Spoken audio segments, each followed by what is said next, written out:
Welcome to Lead with Clarity. This is a space for leaders who want to grow without losing themselves in the process.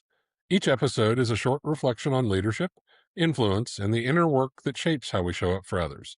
It's not hype, not noise, just clear thinking for the journey of leading well. Today's episode is entitled Practice Before Confidence: What Herminia Ibarra Gets Right About Becoming a Leader. Here we go. There's a question every leader asks right before a big step up. Am I ready? Feels like a fair question. Feels responsible even. But it's built on a false premise. It assumes readiness is something you accumulate quietly on the inside before you ever act. And once you have enough of it, you step forward. That's not how it works. Not according to the research and not according to what most of us have actually lived.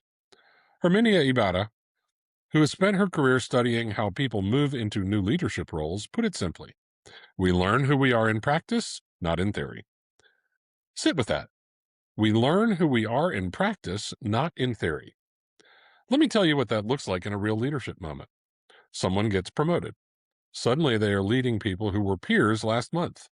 They know the org chart has changed, but inside nothing has changed yet.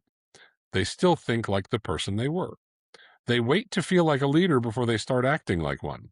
Weeks pass, sometimes months. And the waiting itself becomes the problem because the team can feel the hesitation even when nobody says anything about it. Here's a common misread. Many people think identity comes first and action follows. Feel confident, then act confident. Know who you are as a leader, then lead. It sounds logical. It's also backwards. Ibarra's work shows the opposite sequence. You act first, in ways that are unfamiliar and sometimes uncomfortable. You make a call you're not fully sure of. You run a meeting in a style that is not yet natural to you. You have the hard conversation before you feel qualified to have it. And it's that repeated awkward practice that eventually produces the identity, not the other way around. So here's the reframe. Confidence is not a prerequisite for leadership. It is a byproduct of it. You don't think your way into becoming a leader. You act your way into it, one rep at a time, and the thinking catches up later. This shows up everywhere, but it's worth naming plainly for anyone leading in an AI-enabled environment right now. These tools are remarkable at producing theory. Ask for a strategy, you get a strategy. Ask for a framework, and you get a framework, fully formed, in seconds. That can feel like progress, and sometimes it is. But theory has never been the hard part of leadership. The hard part has always been judgment, knowing when the framework fits the situation in front of you and when it does not, knowing when to follow the plan and when to depart from it because something in the room tells you the plan is wrong this time. That kind of judgment is not generated. It's built slowly through lived decisions, through the ones that worked and the ones that didn't. The tools can hand you theory faster than ever. They still cannot hand you practice. That part is still yours to do. And this is true whether or not you use any of these tools at all.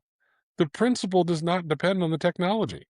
It depends on you being willing to act before you feel ready in whatever environment you're actually leading in. Here's something to carry forward this week. Find one decision you've been overthinking. Not researching further, overthinking. A decision where you already have enough information and what is actually missing is your willingness to act on it. Make that call. Not because you're certain, because certainty was never going to arrive first anyway.